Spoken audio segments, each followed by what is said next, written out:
Right away in the west of Ireland lies a tiny hamlet called Creighton. Far around it there spreads a waste of bleak and totally inhospitable country, bare and unpeopled.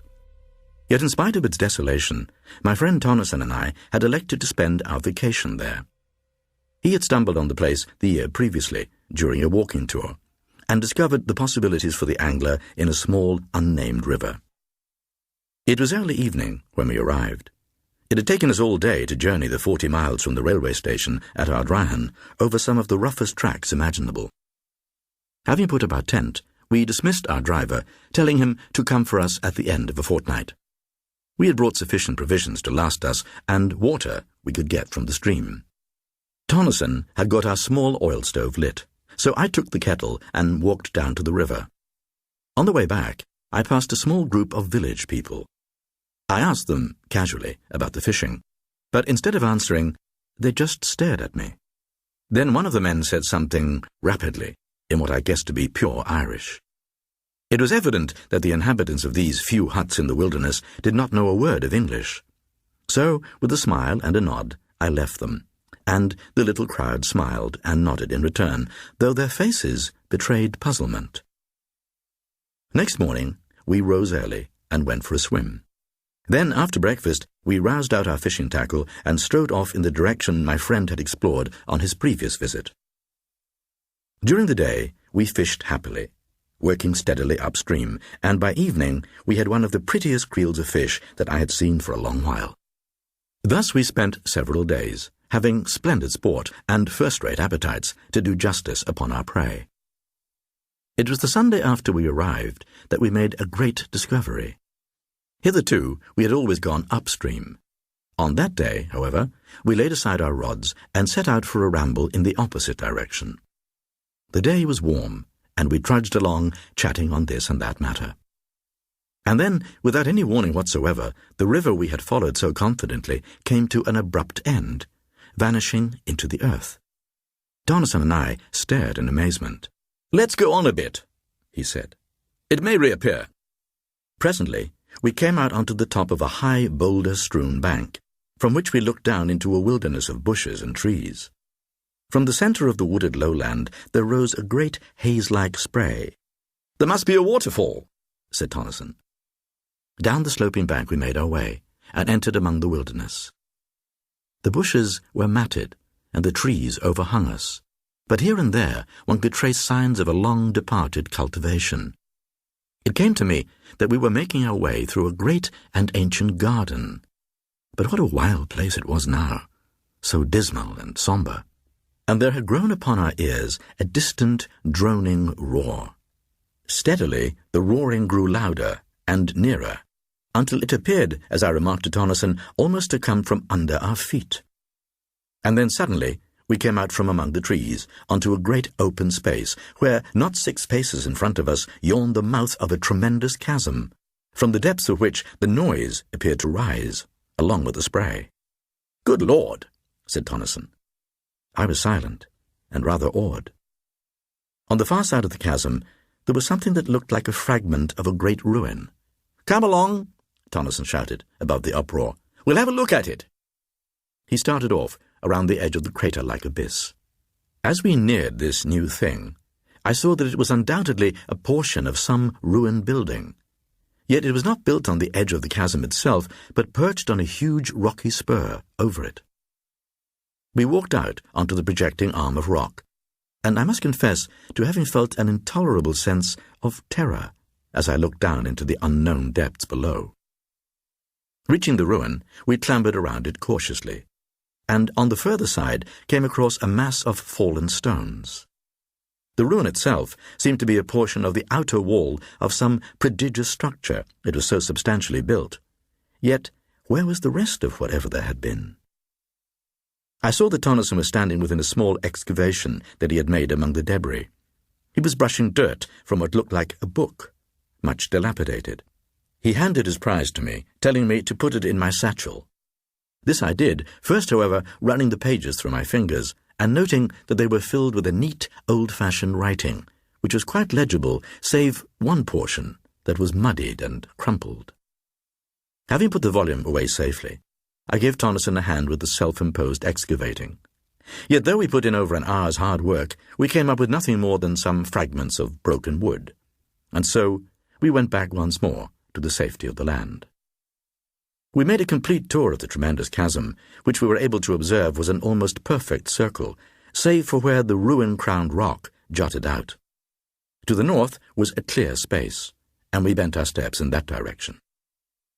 Here, distant from the mighty pit by some hundreds of yards, we came across a great lake of silent water.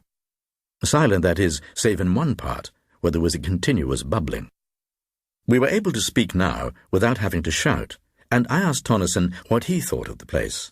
I told him that I didn't like it, and that the sooner we were out of it the better. He nodded. And then suddenly there came a strange wailing noise out of the wood on our left, and then silence. "Let's get out of here," said Tonneson, and he turned back the way we had come. He said nothing further, but kept on steadily. We were among the trees now, and I glanced round, nervously, but saw nothing. Yet I had a horrible feeling that we were not alone, and I kept so close to Tonneson that twice I kicked his heels. A minute, and then another, and then we came out at last upon the bare rockiness of the countryside. Once, as we moved away, there seemed to come again a distant sound of wailing, and I told myself that it was the wind. Yet the evening was breathless. After supper that night, I took the manuscript from my satchel. As we could not both read from it at the same time, Tonneson suggested that I should read it out loud. So there, seated in the opening of our tent, I began the strange tale of the house on the borderland.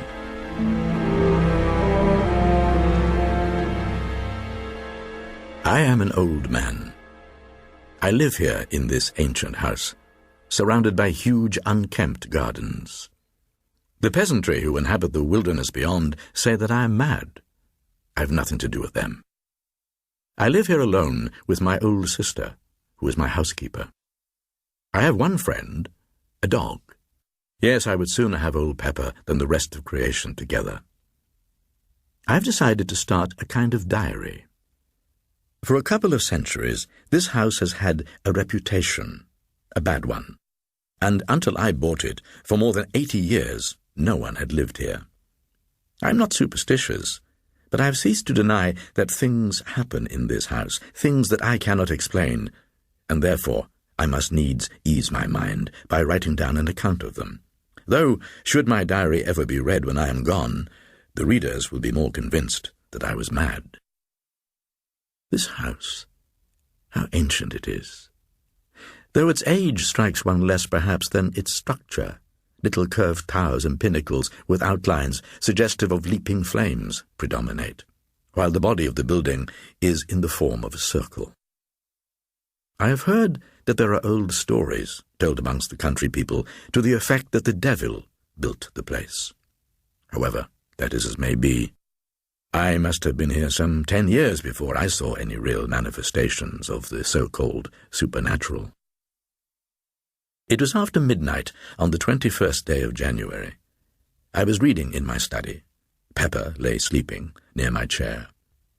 Suddenly, without warning, the flames of the 2 candles went low and then shone with a ghastly green effulgence. Down on the floor, I heard a frightened whimper as Pepper cowered under my dressing-gown. Pepper, usually as brave as a lion. And then away in the far end of the huge old-fashioned room, I became conscious of a faint glow. Steadily it grew, filling the room with gleams of quivering green light. Then they sank quickly and changed into deep, somber crimson. The light came from the end wall. Then, as it grew duller, I was aware all at once that instead of looking at the redness, I was staring through it, and through the wall beyond. Gradually I realized that I was looking out onto a vast plain, lit with the same gloomy twilight that pervaded the room. The immensity of this plain scarcely can be conceived. In no part could I perceive its confines. Suddenly, I became conscious that I was no longer in the chair. Instead, I seemed to be hovering above it and looking down on a dim something huddled and silent. In a little while, a cold blast struck me, and I was outside in the night, floating up through the darkness. I looked to my right and left, and saw the intolerable blackness of the night pierced by remote gleams of fire. Onwards, outwards I drove.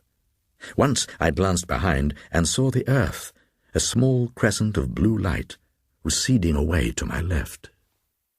A great while seemed to pass over me, and now I could nowhere see anything. I had passed beyond the stars and plunged into blackness. I became filled with fear and despair. Where was I going? Even as the thoughts formed, there grew against the blackness that wrapped me a faint tinge of blood. Slowly, the distant redness became plainer and larger, and presently I found I was descending upon it, and soon I sank into a great sea of sullen, red-hued clouds. Slowly I emerged from these, and there below me I saw the stupendous plain that I had seen from my room in this house that stands upon the borders of the silences. Nowhere could I descry any signs of life, not even the ruins of some ancient habitation. Gradually, I found that I was being borne forward, floating across the flat waste. Yet it was a great time before I perceived any signs of the place towards which I was being conveyed. At first, I saw it far ahead, like a long hillock on the surface of the plain.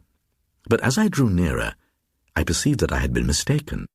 I made out now a great chain of mountains, whose distant peaks towered up into the red gloom. And after a time, I approached a vast rift opening out into the mountains.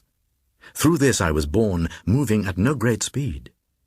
On either side of me, huge walls of rock-like substance rose sheer. For a while, I went on steadily, and then suddenly I was at the exit of the chasm, staring out upon an enormous amphitheatre of mountains. Yet of the mountains and the grandeur of the place I recked nothing, for I was confounded with amazement to behold, at a distance of several miles, and occupying the centre of the arena, a stupendous structure, built apparently of green jade. Yet in itself, it was not the discovery of the building that had so astonished me, but the fact that in no particular, save in colour and its enormous size, did the lonely structure vary from this house in which I live. I could scarcely believe what I saw. What does it mean? The arena appeared a perfect circle, the house, as I have mentioned, standing in the centre. I glanced upwards at the slopes of the circling mountains. How silent they were. And then as I peered, a new terror came to me, for away up among the dim peaks to my right, I had descried a vast shape of blackness, giant-like. It had an enormous ass-like head with gigantic ears. But then my gaze sprang from it to something higher up among the crags. For a long minute I gazed, fearfully. The thing was black, and had 4 grotesque arms. The features showed indistinctly. Round the neck, I made out several objects. Slowly, the details came to me, and I realized coldly that they were skulls. Straight away, I knew that I was looking at a monstrous representation of Kali, the Hindu goddess of death. Other remembrances of my old student days drifted through my thoughts. My glance fell back upon the huge ass-headed thing. Simultaneously, I recognized it for the ancient Egyptian god Set, the destroyer of souls. 2 of the old gods of mythology. I tried to comprehend to what it was all pointing. Further off, reclining off a lofty edge, I made out a livid mass, irregular and ghoulish, without form, and then I saw others. There were hundreds of them. The mountains were full of strange things, beast gods and horrors so atrocious and bestial that possibility and decency deny any further attempt to describe them. And I was filled with a terrible sense of fear and repugnance. Yet in spite of this, I wondered exceedingly, was there, after all, something in the old heathen worship? But then, in the midst of my musings, something happened. Until then, I had stayed within the shadow of the exit of the great rift. Now, without volition on my part, I drifted out and began to move slowly across the arena, towards the house. All around was spread the stark loneliness of the place, and the unbroken silence. Steadily, I neared the great building. Then, all at once, something came round one of the huge buttresses of the house. It was a gigantic thing, and moved with a curious lope, going almost upright, in the manner of a man. It was quite unclothed, and had a remarkable, luminous appearance. Yet it was the face that attracted and frightened me the most. It was the face of a swine. Silently, I watched this horrible creature. It was making its way cumbrously round the building, stopping at each window to peer in and shake the bars, with which, as in this house, they were protected. Evidently, it was searching for an ingress into the house. I had now come to within less than a quarter of a mile of the great structure, and still I was compelled forward. Abruptly, the thing turned and gazed in my direction. It opened its mouth, and for the first time the stillness of that abominable place was broken by a deep, booming note. Then, immediately, I became aware that it was coming towards me, swiftly and silently. In an instant, it had covered half the distance that lay between, and still I was borne helplessly to meet it. Only 100 yards, and the brutish ferocity of the giant face numbed me with a feeling of unmitigated horror. But then, in the very moment of my despair, I became conscious that I was looking down upon the arena, from a rapidly increasing height. I was rising. Beneath me, the foul swine creature had gone down on all fours and was snuffing and rooting at the surface of the arena. A moment, and it rose to its feet, clutching upwards, with an expression of desire upon its face, such as I have never seen in this world. Continually, I mounted higher. A few minutes passed, it seemed, and I had risen above the mountains, floating alone, afar in the redness. A tremendous distance below, the arena showed dimly, with the mighty house looking no larger than a tiny spot of green. Presently, I passed over the mountains, out above the huge breadth of the plain, and then everything vanished, and only a sea of red mist was spread far below me. A while, and even this had gone, and I was wrapped in an impalpable, lightless gloom. A great time passed. Ages. And then a single star broke its way through the darkness. Presently, all about me shone the splendor of the countless stars. Later, years it seemed, I saw the sun, a clot of flame, and then I saw the earth again, blue and unbelievably minute. A long space of time came and went, and then at last I entered into the shadow of the world, plunging headlong into the dim and holy earth night. For a while, I knew nothing. I was unconscious. Then, gradually, I became aware of a faint, distant whining.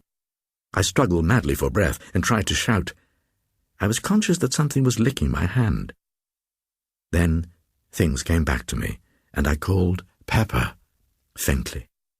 I was answered by a joyful bark and renewed caresses. In a while I felt stronger and put out my hand for the matches. I struck a light and looked confusedly around me. All about me I saw the old familiar things, and I sat full of dazed wonder until the flame of the match burnt my fingers, and I dropped it. After a moment I struck another match, and stumbling across the room, lit the candles. As I did so, I observed that they had not burned away, but been put out. As the flames shot up, I stared about the study, yet there was nothing unusual to see. What had happened? I felt dazed and muddled. I went across to the cupboard where I keep brandy and biscuits and poured myself out a little of the stimulant. I drank it off, then taking a handful of biscuits, I returned to my chair and began to devour them ravenously. I was vaguely surprised at my hunger. As I ate, my glance fell upon the face of the clock in the corner. Therewith, I stopped eating. and just stared.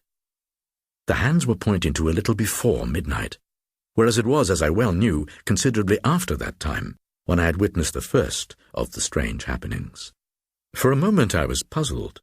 Then, as I turned the matter over in my wearied brain, the thought flashed upon me that it was now close upon the morning of the 22nd, and that I had been unconscious to the visible world through the greater portion of the last 24 hours.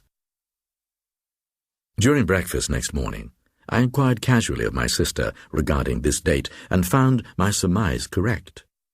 I had indeed been absent, at least in the spirit, for nearly a day and a night. My sister asked me no question, for it was not by any means the first time that I kept to my study for a whole day, and sometimes a couple of days, when I had been particularly engrossed in my books. And so the days pass on, and I am still filled with a wonder to know the meaning of all that I saw on that memorable night. The house is, as I have said before, surrounded by wild and uncultivated gardens. Away at the back, distant some 300 yards, is a dark, deep ravine, spoken of as the pit by the peasantry. At the bottom runs a sluggish stream, overhung by trees. In passing, I must explain that this river has a subterranean origin, emerging suddenly at the east end of the ravine and disappearing as abruptly at its western extremity. It was some months after my vision, if vision it were, of the great plain, that my attention was particularly attracted to the pit. I happened one day to be walking along its southern edge, when suddenly several pieces of rock were dislodged from the face of the cliff beneath me, and fell with a sudden crash through the trees. I heard them splash in the river at the bottom, and then silence. I should not have given the incident more than a passing thought, had not Pepper at once begun to bark savagely. Feeling that there must be something in the pit, I went back to the house for a stick. When I returned, Pepper had ceased his barks, and was growling and smelling uneasily along the top. Whistling to him to follow me, I started to descend cautiously. The depth to the river must be about 150 feet.